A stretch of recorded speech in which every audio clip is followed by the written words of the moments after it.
Hello, everyone, and welcome to the Father-Son Packers podcast, your brand new source for Packers news, notes, and analysis. My name is Tommy, and I'm here, as always, with my co-host, my dad, Matt. Dad, how are you doing? I'm doing all right, but I'm thinking maybe I need to rethink my life about watching Thursday Night Football. Oh, man, yeah, we are coming to you live on Thursday night here to pregame Jets-Packers, but unfortunately, first, we had to be subjected to that awful Commanders-Bears game. Somehow worse than the Colts-Broncos game from last week. I'm getting kind of tired of these terrible Thursday night games. But there were touchdowns this week. That's true, which, they tried to not score. 3 times the Bears got within the 5-yard line and did not score. They really tried to give us that goose egg there. Ooh, ouch. But they did end up scoring a touchdown despite their best efforts. But we are not here to talk to you about that Thursday night football game. We're trying to forget it as quickly as possible, just like you are, I'm sure. We are here to talk to you about this Sunday matchup, Packers-Jets. And yes, we have not shut down the podcast after that loss to the Giants last week, although we did think about it. We are here still, and we are still on Twitter. You can follow us at Father Son Packer. You can also find us on YouTube still, Father Son Packers Podcast. We would really appreciate a follow and a subscribe on both of those. It'd really help out our numbers. We'd appreciate you checking us out. And we'd appreciate you checking us out on any platform you like for podcasts, whether that's Google Podcasts, Apple Podcasts, Amazon Podcasts. Wherever you can find podcasts, you can find us. And we would really appreciate you trying to find us wherever you can. Dad, you ready to kind of get into this?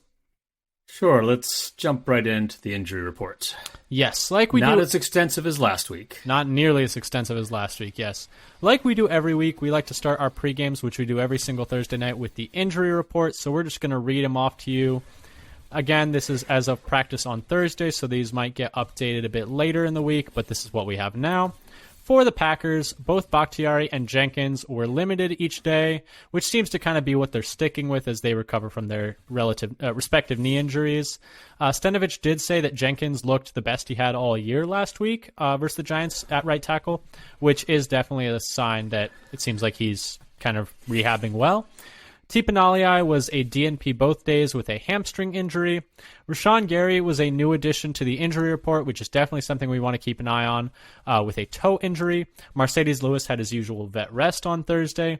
Aaron Rodgers, another very important one to keep an eye on, has a thumb injury that he sustained at the end of the Giants game, although he was a full participant today after being a DNP yesterday, so it's nice to see him get a full day of practice in. Kind of makes you think that maybe that thumb being held out yesterday is more precautionary.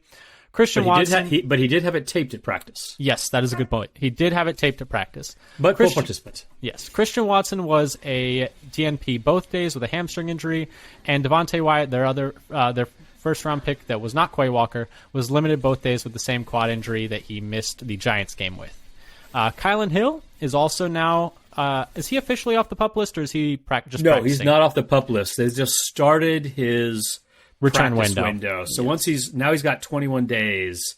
Once they start this window, they either activate him sometime within 21 days, or he's out for the year.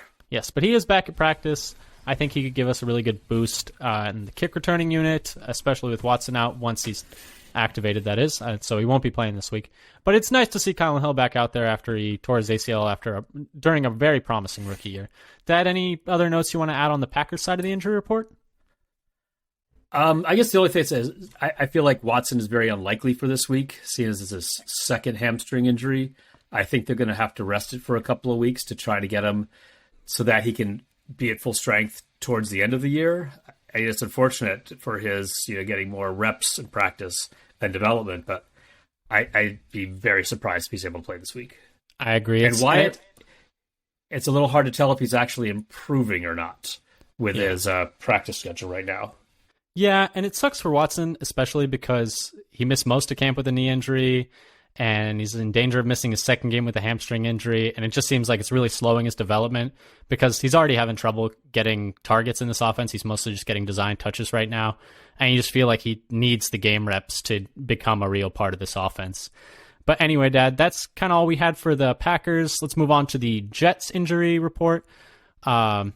Brown, one of their offensive tackles, is limited both days with the shoulder. He is one of their starters, and he did just return from IR last week, but he did play all the snaps last week. So the fact that he's limited makes me think he will play.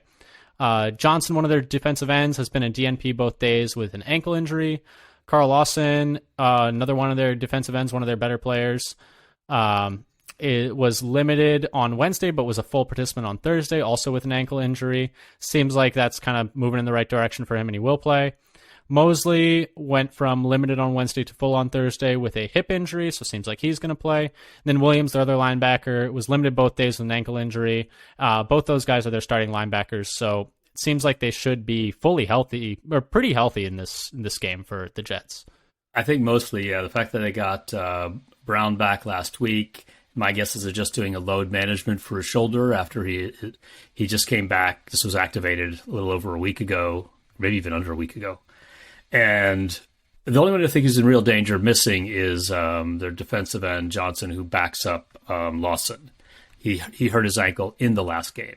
And the fact that he has 2 DNPs seems like he's likely to miss. But he's not. But I think they're going to have all their starters as far as I can tell so far. Yeah. So that's kind of what we're looking at for the injury report. Pretty healthy on the Jets side, fairly healthy on the Packers side. Looks like both these teams are going to be pretty close to full strength. But Dad, do you want to move on to our game preview, the meat of the episode, so to speak? Sure. So you want to go blast from the past? Why don't you do? Yeah, go ahead and do our blast from the past, and then I'll do what's going on in Jets world. Sure. Yeah, we're just going to keep these nice and tight, but we like to do these every week, kind of. Blast from the past, we like to do the last time these two teams met, and then what's going on in Jets world is a bit of what have they been up to lately, how's their year going. But so anyway, a little blast from the past. Last time the Packers played the Jets was in 2018. Not a whole lot to glean from this game. Completely different coaching staffs, with the Packers having interim coach Joe Philbin. Completely different team since then. Sam Darnold was the starter for the Jets at this point. But the Packers did win 44-38 in overtime behind 440 yards, 2 passing touchdowns, and 2 rushing touchdowns from Rodgers. Really good game from him. They actually technically played the Jets last year in the preseason, if we want to count that, but didn't really mean a whole lot. So this will be the first regular season matchup between LaFleur and his brother, Mike LaFleur, who is the offensive coordinator for the Jets, and one of his best friends who apparently is known forever, and they've been in each other's wedding and stuff, Robert Saleh, who is the head coach for the Jets. Yeah, weren't they like college roommates or something at Notre Dame? They were, I think, grad assistants together. Oh, maybe they were both grad assistants. And lived together a little bit. Yeah, I think they were grad assistants together. But anyway, Dad, that's kind of a little blast from the past. Not a whole lot to glean from that last matchup, but just kind of fun to note. Yeah, they're going to know each other very well when these two teams meet. Oh yeah, even though they haven't played recently, they're going to know each other's tendencies. But Dad, do you want to talk about what the Jets have been up to recently? So what's going on in Jets world? Shocking, I think, most of the football world. They have a winning record at 3-2, with wins over the Dolphins, Steelers, and Browns. And Zach Wilson will be making his 3rd start of the year after Flacco came in when Wilson got hurt. But Wilson came back. I believe last week was his first week back after the injury, right? He actually played against the Steelers as well. So it was his 2nd week back last week. 2nd week back. Okay. Yes. After the injury. Yes. His first start of the year was versus the Steelers, and he beat Kenny Pickett. And then last week they played the Dolphins, and you can take it from there. Last week they beat the Dolphins in this offensive explosion, 40-17. But that was kind of a weird game. I was looking over the actual drives. I mean, so they had 21 points in the 4th quarter, but those ones were almost all short fields. They have a 56-yard drive, a 20-yard drive, and a 30-yard drive for those 3 touchdowns that they had in the 4th quarter. One was after a missed field goal, one was after a recovered fumble, and one was after a turnover on downs late in the game. Yeah. The other 2 touchdowns for the game, one was set up by a 79-yard pass to Breece Hall, and then a 1-yard plunge for the touchdown. It might have been by Michael Carter. Yeah. And then the last drive was a 9-play, 53-yard drive after an INT. So there's a theme here. A lot of short fields and one crazy long play for a touchdown. And the reason for the lot of short fields is they were playing against the Dolphins' 3rd stringer for most of the game, because Tua was out with his concussion protocol, and then Teddy Bridgewater sustained a head injury during the game as well. So they were down to their 3rd guy. I believe his name is Skylar Thompson, the Dolphins were. That could be right. But the fact that I can't even be sure of that just goes to show that the Dolphins' offense was not operating on full cylinders. Right. And so this is a case where I think you could clearly point to the fact that it was the Dolphins' offense that torpedoed their defense in this game and gave up a bunch of points to the Jets' offense. Yeah, Brees Hall did have a nice game, though. He had a really nice game. I was actually more impressed with Zach Wilson during the Steelers game when he led a fourth quarter comeback versus them. I thought that was a lot more impressive than this past Dolphins game, personally. Yeah, but Brees Hall looked good. He had almost 200 yards, 100 receiving. Of course, most of that was in the one big play, and 97 yards rushing. Wilson spread the ball around. Nobody had more than 4 targets in the game. Mm-hmm. So I forget if there were 7 or 8 different players who got targeted. Yeah, but we'll get more into that as we get deeper into our game breakdown. But that's kind of what the Jets have been up to recently. 3-2, same record as the Packers, shockingly enough. And I think it's going to be an interesting matchup. I think the Jets are a decent team. How long has it been since both New York teams had winning records by week 5? I don't know. I should have looked it up, but I might not have had enough time. You mean both New Jersey teams?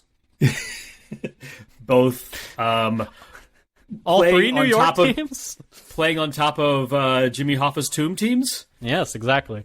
But anyway, let's get into specifically the Jets versus the Packers and how we think that's going to shake up. Starting with kind of what makes the Jets a tough matchup, specifically. Just Dad, what do you think is going to be, like, what do the Jets present that might give some struggles for the Packers? Okay, I'd like to start with a little bit of context, too, because there are some things that they have that are tough, but I also want to, I don't want to paint just the gloom and doom here, because they've mostly been a middle-of-the-pack team by a lot of different metrics.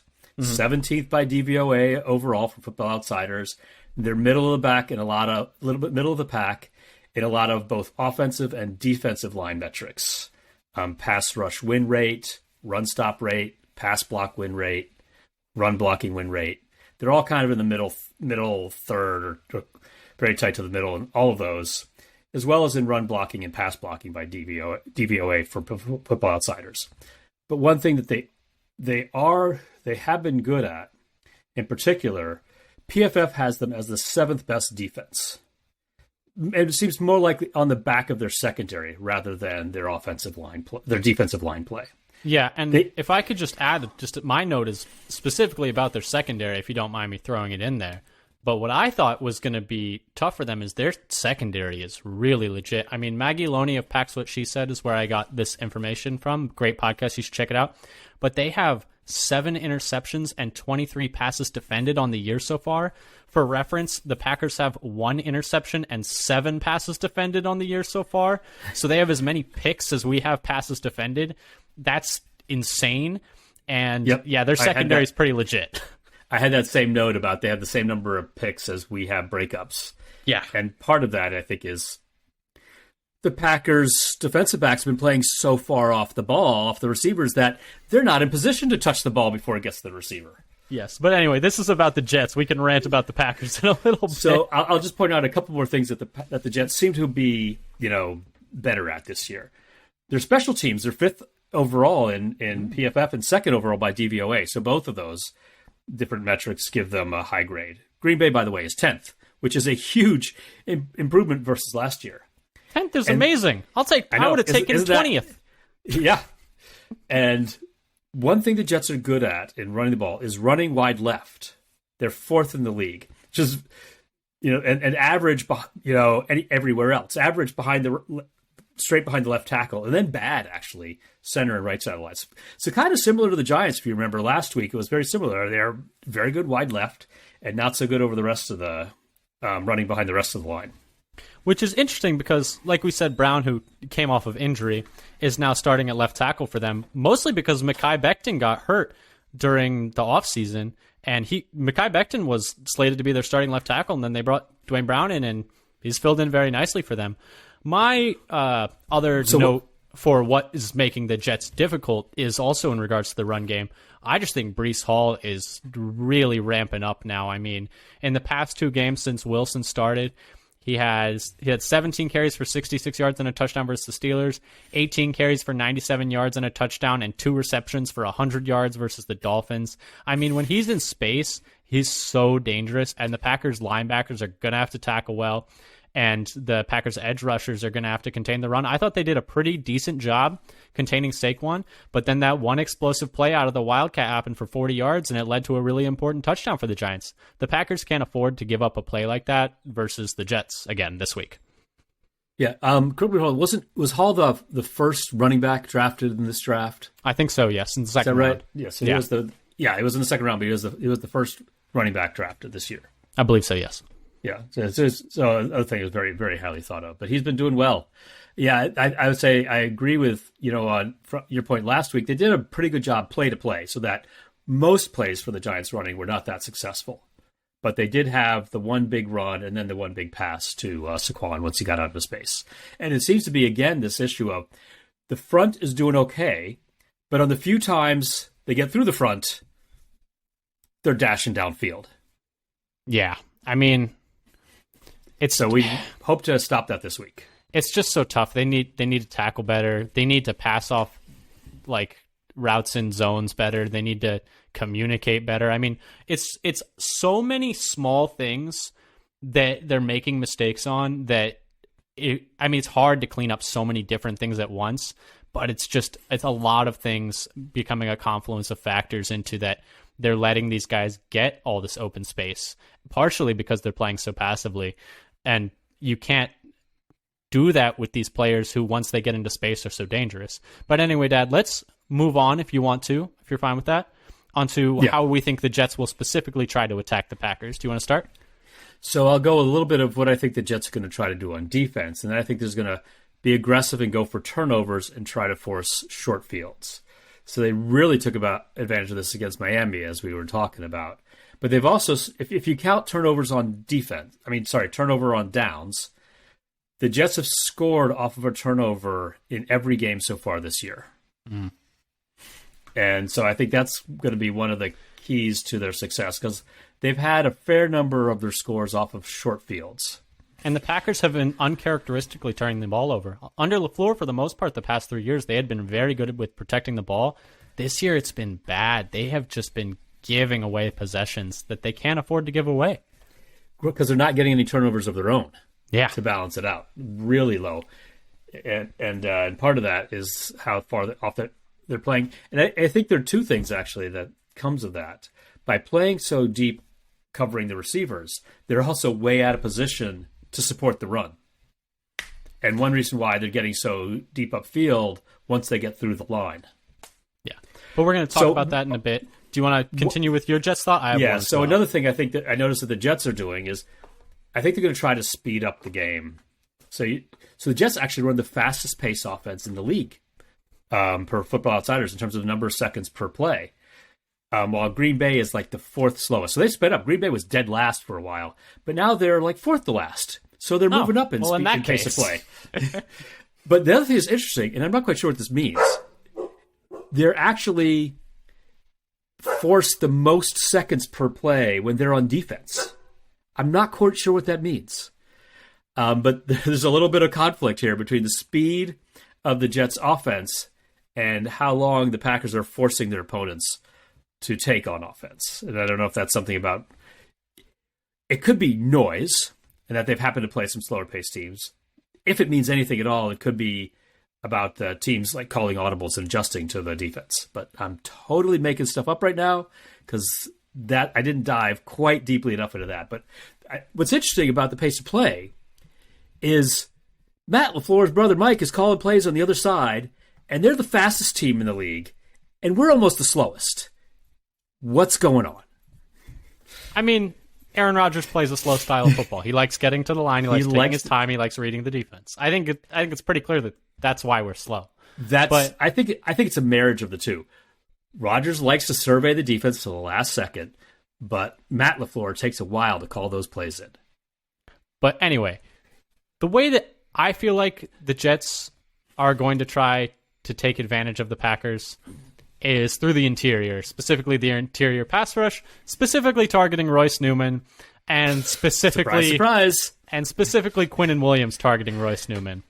I feel like Royce has been okay in the run game. Personally, I think he's been all right, but the pass game has really been a struggle for him. He's allowing a team-high 12 pressure so far this year per PFF.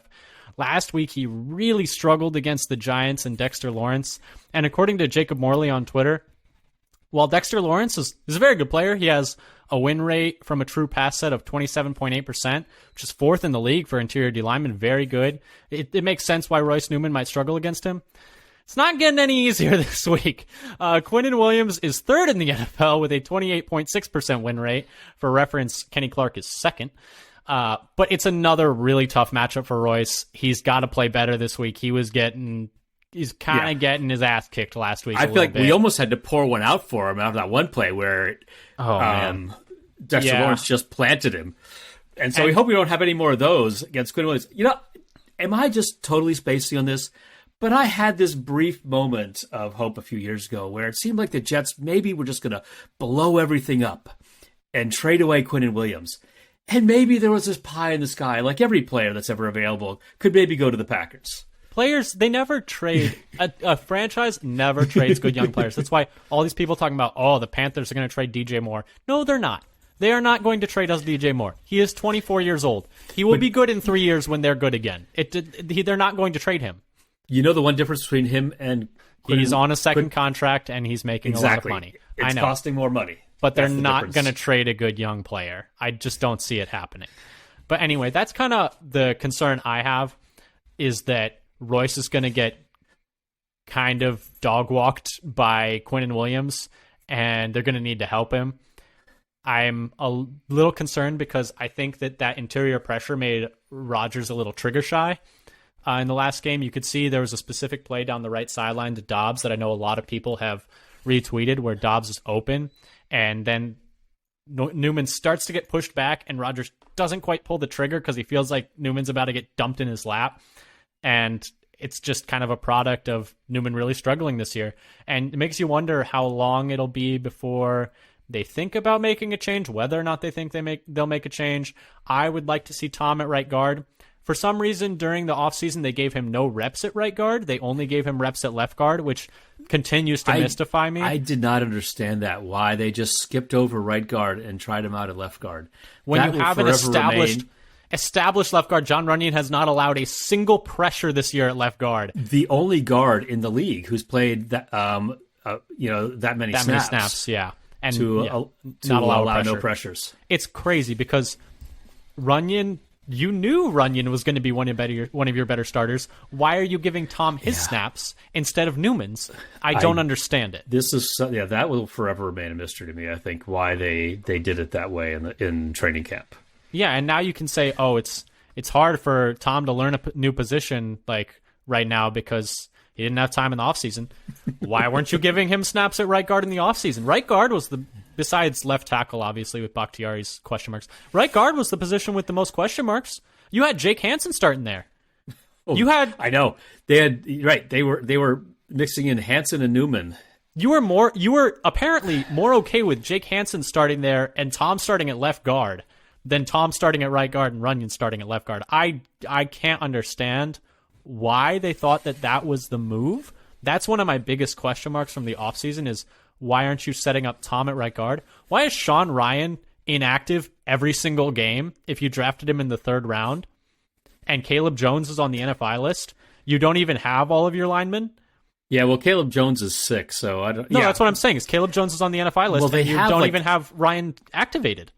But they have 11 linemen on the roster, so even without Ryan activated, they still have 9. It's true, but it's just confusing to me how Ryan, I would have thought Ryan would compete for a starting guard spot going into the year, but I should have known better because he was drafted in the third round. Third round pick. Should have known exactly where that's going. Set them on fire.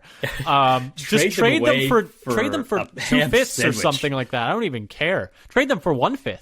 Confuse the other teams. Doesn't matter. Just you're not picking well. Their fourth round hit rate so much better than the third round rate. Just take a guy you have a fourth round grade on and pick him in the third. Players. It's a mystery. I don't understand it. But do you want to move on to our next section? I'll just sort of say one thing that may be what's going on, and this is total speculation. Maybe what they're waiting for is when they're sure Bakhtiari can play 100% of the snaps. But every why? game. That doesn't And necessarily... then they know it's safe to start 9-minute right. They don't need to hold him in reserve. I'm I not, know. This is not my plan. This is my guess of what their plan is. The thing is, I like Elton at right tackle. I know he struggled the first 3 games. First handful of games. He just had his best game at right tackle versus the Giants. And I know it wasn't an elite competition or anything, but he just had his best. He's only a few games back. And I think just, if Bakhtiari can't go, you play 9-minute left, you play Elton at right, Tom at right guard. Please. Please. And okay, here's the thing. Yes, Tom will struggle with bull rushes also. He's not the biggest guy. But it's not like Newman's holding up. I was going to say, it's not like it's going great for Newman. On those bull rushes. He's also getting walked back. Or walked over. I just think Tom's ceiling is a lot higher. And he played really well in the preseason. He didn't play a lot of guard, admittedly. Played some, right, because they were bringing him in at right tackle. For Lauzarps. And I think there is the opinion that because of his quickness and agility, he is best suited to be out in space on an island. Yeah, and I so understand. if I want to play devil's advocate here. Yeah, and he's not going to be a road grader. He's not going to really move bodies in the run game. He's a bit more finesse. He's an athlete. I mean, he played center and tackle for a reason. Those are smaller positions than guard. Not smaller in height, but just girth. It's tough because, yes, I know there will be problems. I'm not trying to sit here and tell you that Tom at right guard is suddenly a Pro Bowler and the line is the best line in the league. I just think you should think about but can we Newman at least test not it out playing. And find out? Yeah, it's just that Newman is not. He's not playing terribly. He's not the worst lineman in the league, but he's the worst lineman on your line. And I think it's worth giving a shot to a guy who looked really good in camp. So that's my 2 cents. Still better than Hansen.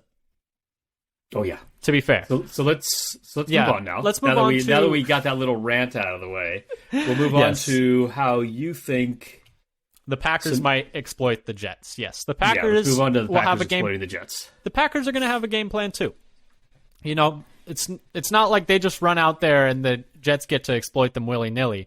I think the Packers have definitely some avenues to success in this game. I don't think it's going to be an easy game. People see Jets on the schedule and are like, W.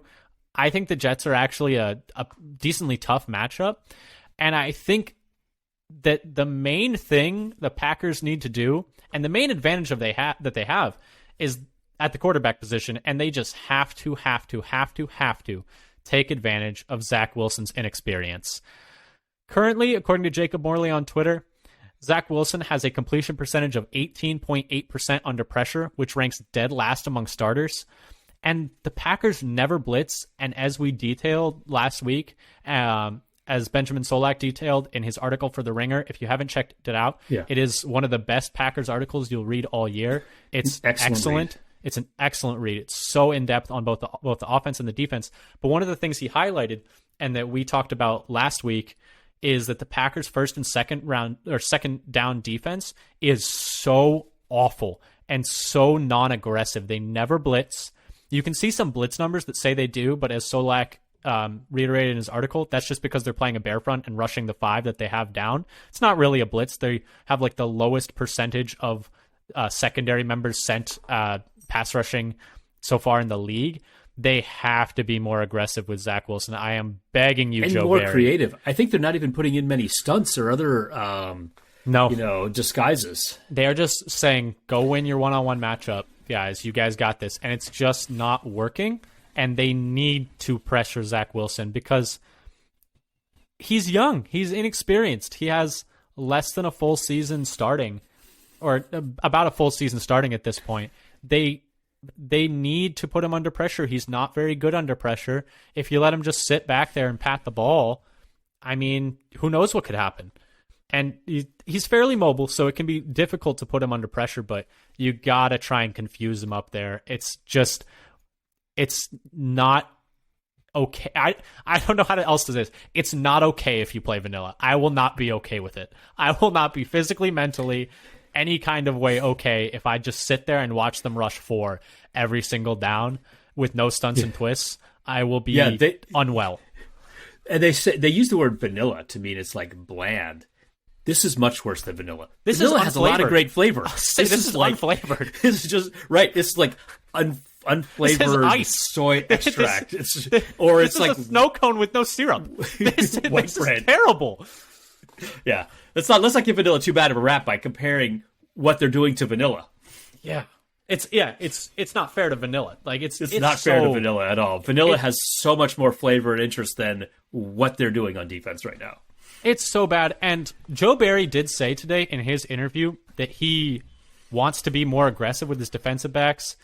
Jerry Gray said in his interview the other day that he has to coach the defensive backs to be more aggressive. I got to see it to believe it. And I would really love to see it. Yep. I got some of those notes, too, a thing to keep an eye out for, whether they actually do it. But we'll get to that. So things I think the Packers will try to do to exploit the Jets. It's like the Green Bay's offensive line is second in run blocking now, per Football Outsiders. Good in both the offensive stuff rate, so preventing getting stuffed at the line of scrimmage, and good at second-level blocking, which is not a surprise considering the types of traits that Green Bay usually looks for in their linemen. They like good agility numbers. They like good speed. They want people to be able to get out and go to the second level and find another defender to block. So those are things they're good at. However, they're only 13th in pass blocking right now. So one of the things I think I'm going to look for is more use of Jones this week. Hopefully a lot more use of Jones in the run game. The Jets are a little bit better against pass catching by running backs than they are the running backs actually running, though they're not really great in either. So I think they'll be able to take advantage of Jones in space as a pass catcher, and I expect them to, as well as handing off. Yeah, and you said more Jones. I want to see more Dillon that I'll talk about later. I mean, they just need to get the running. I know it's like beating a dead horse, but the running game is the engine of this offense right now, and they need to treat it as such. And I know it's not sexy. I know it's not how most modern elite offenses work, but you gotta run the ball. I'm sorry, it's just not working when you're not doing it, and you're running the ball excellently. You're so good at running the ball. Please run the ball. It's kind of we're seeing the next evolution in the NFL because it's a cycle.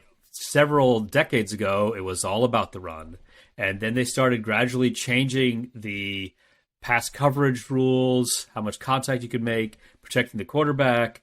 So that it became easier to pass. And now the defenses are morphing to this too high shell, take plays downfield, try to force teams to run.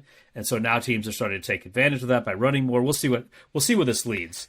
You can say that. You can say that, but they do keep changing the leads to make the passing easier and easier and easier. Well, you can say that, but then you watch the Buffalo Bills play the Steelers, and you're like, yeah, if we went run first against the Buffalo Bills, we're not keeping up. I'm sorry, it's just not going to work.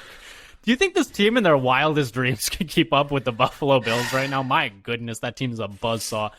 That team is insane right now. They are a juggernaut. I can't wait for Bills Chiefs this weekend. That game is going to be fun. Oh yeah, that's going to be the rematch of that playoff game. Yeah, what was it? Peter Schrager of Good Morning Football said on Twitter that today was the vegetables so we can get our dessert on Sunday of watching Chiefs Bills. But yeah, was this vegetables? I feel like this was more like a spoonful of cod liver oil before dinner. Just a nice entire container, an entire container of Vegemite in one sitting. Oh, that's a good analogy. Anyway, let's move on. Specifically, Dad, what are you keeping your eye out for this game? What do you think the people should specifically be looking for out on the field? So I'm going to be watching for something I think almost, how high percentage of Packers fans can be watching is that will the defensive backs be able to press forward aggressively, either in man or zone? I mean, just because it's zone doesn't mean you can't get up there and aggressively try to knock the receiver off of their route. They played more aggressive zone last year. Like, they actually played a pretty aggressive set of zone last year. And Barry even said this week, just today, I think, in an interview that he wants to wants to have them play more aggressively this week. This is per Ryan Wood. He quoted him as having they planned to get up into the receivers more, though not like a classic, bump and run man. And Tom Silverstein had a similar quote from Barry about him wanting to let them play more aggressively. Yeah, I mean, I would love to see it. I would love to see it. And I think this is the key to unlocking this defense, actually. I mean, it's the key to any defense. It's like you're going to make mistakes, but if you just let them paper cut you down the field, you're going to just your offense is never going to get the ball and you're going to lose. Like, I think the other thing that happens is you just get so reactionary. You are waiting for them to do something before you do something. Yes, it's important to dictate. You have to dictate the play. Being aggressive and attacking. Yes. Maybe I'm talking a little bit old school, but I would like to see the Packers be the aggressor, forcing the other team to react, than letting the other team dictate everything that happens on the field. Yeah, and something that I'm also looking for the secondary, but, well, first of all, I think the number one thing all Packers fans should be looking for is how does Aaron Rodgers' thumb look? If Rodgers looks like bad, if Rodgers looks like he's grabbing his thumb a lot and his hand a lot, if it looks like it's really bothering him, we have bigger problems. I think that's the number one thing we should all be watching for and hoping that's not an issue. That problem is so big, it's not even worth worrying about. Right. Because well, we don't practice EFT. I was going to say, the old was it the coach of the Colts? If that happens, we're EFT and we don't practice EFT. So why don't we give the backup any reps? If 18 is injured, we're screwed and we don't practice screwed. But yeah, I think that's the number one thing I'm going to watch for. But beyond that, the real biggest thing I'm going to watch for is where will Rasul Douglas and Jair play this week? Because it seemed like to me Douglas had a lot more success as a boundary corner when Jair was hurt those past few weeks and just looked better. I mean, he's honestly getting killed a bit by speed in the open field. He's not the fastest corner. He specifically, and for some reason, Eric Stokes, I don't understand why when you run a 4-2, you have guys running away from you in the middle of the field. But beyond that, I think Douglas works a lot better when he can be physical and use the boundary as a helper. I am interested to see if it's been a big talking point all year what the best way to deploy these corners is. They started the year with Rasul, was always going to play the slot. That was always the decision, and Jair was going to play the boundary. And I had assumed that the reason for that was because of Jair's shoulder injury, his history of injury as a smaller guy, despite being a very good tackler, very physical. Don't want to say he's not, but history of injury and the physicality that comes with playing the slot and how much you have to hit big guys in the run game. It's a lot for a smaller guy with a history of injury. But according to Ryan Wood, Joe Barry said today that Alexander's injury when he hit Najee Harris last year versus Pittsburgh doesn't make him hesitate to move Jair inside. And so it makes you wonder, okay, if that's not the reason, then I don't see what the reason could be. And Matt Schneidman of the Athletic seems to believe that based on the presser today that it's something that Barry is open to, and he hypothesized that we might see a lot more of Douglas back outside with Jair in the slot. And I think that if they're not worried about the impact it's going to have on his health, they should 100% do it because just play type wise, body type wise, it makes sense. The only drawback was the injury, and if that's not what you're worried about, I don't see why you're not making that move. Yeah, Jair has the best agility of the corners. Yep. Douglas, his physicality when he's allowed to do it by design, allows him to make up for having less quickness and speed. That he can bump the receiver, knock him off his route, pin him against the sideline, and then play the ball when he's in position to play the ball by playing up close. And Jair's going up and making tackles in the backfield anyway. It's true. He did it a couple times this week. I don't think you're going to protect him from himself so much by playing outside. And get him closer to the ball because he's so instinctual around the ball. If it's such a disservice to stick him outside and just have him hang out at right corner all game. And sure, he'll shut down that side, but you don't travel. You're not having your corners travel with a guy. You're not playing man.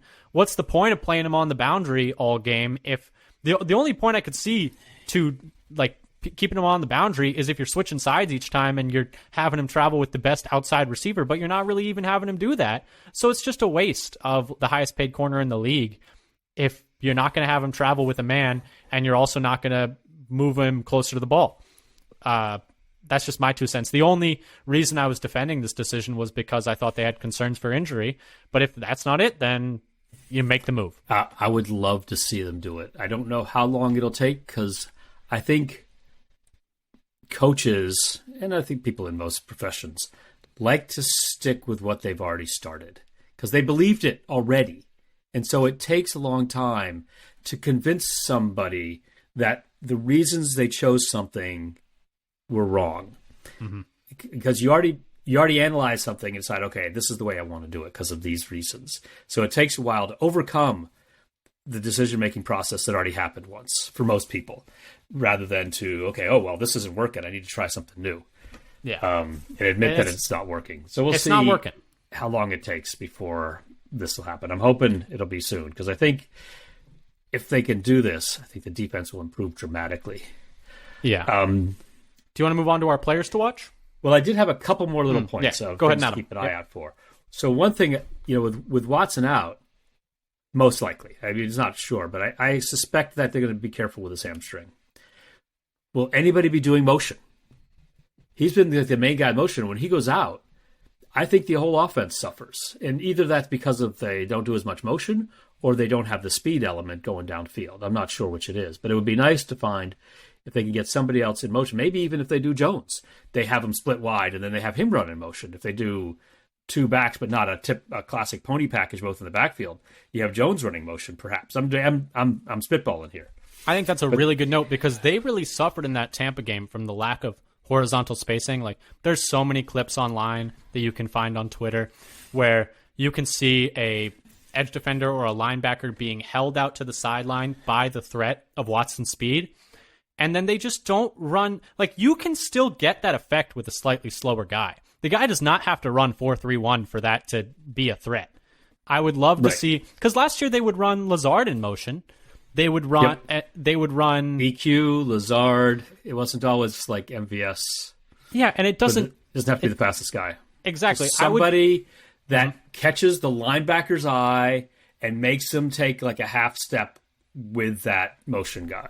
Yeah, I want LaFleur. I want LaFleur to take this matchup personally versus Saleh and his brother Mike, and just pull out all of the BS, just everything he can think of. This is the bragging rights game. You know how valuable those are? Yep. Oh, you don't want to be hearing from your brother for a whole year. You're going to be hearing about this like the next 4 years. They don't play very often. The next 20 Christmases if he loses this game. Exactly. But anything else that you keeping your eye on? So one thing I don't, this is kind of an interesting note I saw that, and I don't know if it's something that we'll be able to watch because I don't think the Pack's going to change it yet. But they're much better on offense when they're not in shotgun than when they're in shotgun. Mm-hmm. Not just much better, but they're better when they're not lining up in shotgun by offensive DVO. So that's something to see whether they start to adjust that because they've been more successful when they don't go in shotgun. We'll see what happens with that. And it does just seem like the things we're looking out for are just adjustments. Just changes. Small adjustments.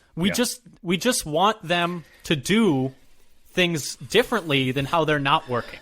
That's all we want, is for some kind of acknowledgement that what they're doing has not been like working exactly as you would hope it would. And they made some adjustments last game. They moved away from pony package. They started using more of a true eye with DeGuara in there. I would like to see further adjustments on defense especially, but on offense as well. Yep. So shall we go on to players to watch? Yeah, go ahead and start. So for mine, I kind of cheated and picked a position group. That is cheating. You're right.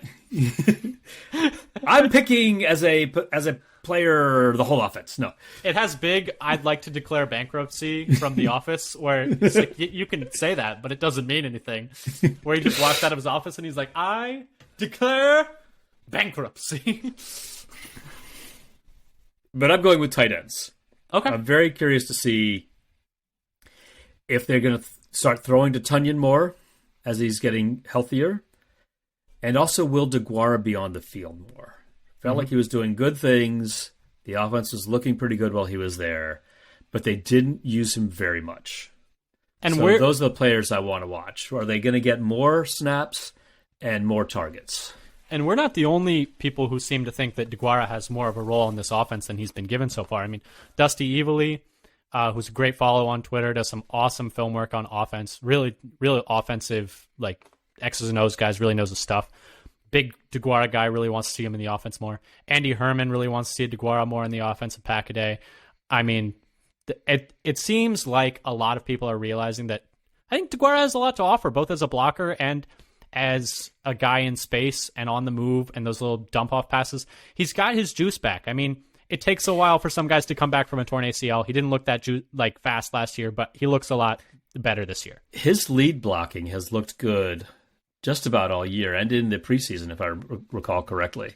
And I think people forget how good he looked in 2020 before he got hurt. You mean when he blocked two people on one play and knocked them both out of the play? That was, I think, the same game he blew up the ACL on. No, nope. Oh, was that was the game? That was the first game injury of the year where he hurt his calf. That was the first injury, not the versus second Atlanta, one. he tore his ACL on a special teams play. Special teams, woo! But that was blocking. That was blocking on the line for special teams, right? I think it was as he was going downfield, but it's been a long time now. But anyway, for the players that I want to watch, I also was going to mention DeGuara specifically, how much use he gets, how many snaps he gets, how much they stick with this like kind of I formation, like as opposed to pony. Beyond that, I know you talked about them needing to use Aaron Jones more. Player that I want to watch and I need to see more is AJ Dillon. I mean, he's your second best player on offense. Second best skill player on offense. He's just so much better than what they're letting him be right now, I feel like. His usage has gone down every single week. He had his lowest usage since his rookie year last week. I think 30% of snaps, if I remember correctly. He had his lowest target share. He had a 0% target share. He had no targets in the passing game. And that's just it's not going to work. He's your second best skill position player. He had 1,000 yards last year. You're telling me like that suddenly he's just fallen off a cliff? Like I don't think so. He ran well last week. He averaged 4-ish yards a carry. Oh, I think it was more. It might have been 5 yards a carry. It might have been 5.1 or something. I'd have to look it up. He had a really nice game, and they just aren't getting him on the field. And I know it's tough because you haven't figured out how to use two-back sets. Not going to get into that. I maintain that they need to figure that out to really unlock the ceiling of this offense. Even though they're not working right now, they have to find a way to make them work. It doesn't even have to be classic pony. I mean, they could do the two-back sets in a different way. Yeah, but they need to get both those guys on the field because otherwise we run into this where it's like, why aren't they using Dillon more? Well, why aren't they using Jones more? Why aren't they using Dillon more? It becomes an impossibility. Because even with two backs right now, you're not getting them enough touches, like each of them enough touches. And it's tough because I would like to see him on the field more, and he's getting less and less usage each week. I just looked it up. Dillon got 5.7 yards per carry last week against the Giants. And he only got 6 carries. Six carries. And no targets. I mean, come on. And there was like a whole stretch from the second quarter, all the second quarter to the start of the third where he didn't even touch the field. I thought he was hurt. I was like, did I miss a tweet in my sleep-induced 6:30 in the morning days? But that's one guy I want to watch. I need him out on the field getting more touches. On the other side, rookie Ahmad Sauce Gardner. Sauce is one of the sickest nicknames. Big fan. He's a guy I want to watch. He's a rookie. I believe he was the 4th overall pick. Very high in the draft this past year. He already has 6 pass breakups, which is one less than the entire Packers secondary. As a rookie, he's been really good, and I'm curious to see if they even bother testing him. I don't know if they will, because I don't think they have a single guy on the offense who can separate from him. But I would imagine that he's going to guard Dobbs a lot, or maybe he'll guard Lazard a lot. I don't know if he's following anybody, so we'll have to be interested to see what they do there. But in terms of Sauce, isn't that AJ Dillon? Is AJ the Sauce Dillon? Yes, he is also the Sauce Dillon. Right, he's also the Sauce. His is applesauce, though. Yes, but anyway, it is applesauce. I think he's just a fun, exciting young player to watch. And I know he's on the other team, but he's someone I'm going to keep my eye on because he was really fun at Cincinnati, and he's been really fun in the pros so far. But, Dad, do you want to get to our score predictions? Yeah, so I'm still going with the Packers win. but I think this is going to be one of the closer games I've. Like I said, I don't have a lot of faith in either the offense or defense right now, but they're at home. Green Bay win 20-17. Going to be a little close. Maybe it'll be like a 6-point game or 10-point game, and the Jets score late to cut it to 3, and we have to sweat it out a little bit at the very end. Don't we always? For me, I am unfortunately going to have to be a Debbie Downer. I just think that the Jets have a better secondary than we have a receiving core, a better D-line than we have an O-line, and a better O-line than we have a D-line. I think with all of that, despite the quarterback kind of downgrade they have from us, I do think the Jets kind of come in and beat us, and we go into full panic mode. I have the Jets winning 24-17. I think the Packers are going to have a chance to tie it late and are just going to be just short, just like they were versus the Giants. And I think that the entire world will be set on fire in Packers Nation, and I won't go on Twitter for a week. Full panic mode, dog with a coffee cup in a burning this building is fine. or hell. Everything is fine. That's what it's going to be. Yes, and I hope I'm wrong. But anyway, you can come tell me I'm wrong to my face, hopefully. Not actually to my face, but you can come listen to me hopefully be wrong on Sunday night when we do a post-game for this game. We do our post-games every single Sunday night. We post them that evening. You can listen to them Monday morning on your way to work. We'd really appreciate the listen. Dad, do you have anything more you want to add as we wrap up here? So one thing I like to say, in fact, we would love it if hundreds and hundreds of you come and tell us we're wrong. That would be great. Why not? But anyway, just to wrap up here, we're really hoping for a Packers win. Boy, do they need it. Losing to both New Jersey teams back-to-back weeks would be really brutal for them, and I think would not be a nail in the coffin, but there would be a lot of question marks around the team. But anyway, like we said earlier, thanks so much for listening. Come follow us on Twitter at FatherSonPacker. Come find us on YouTube, Father Son Packers Podcast. We would really appreciate a follow and a subscription. Until next time, go Pack, go. Go Pack, go.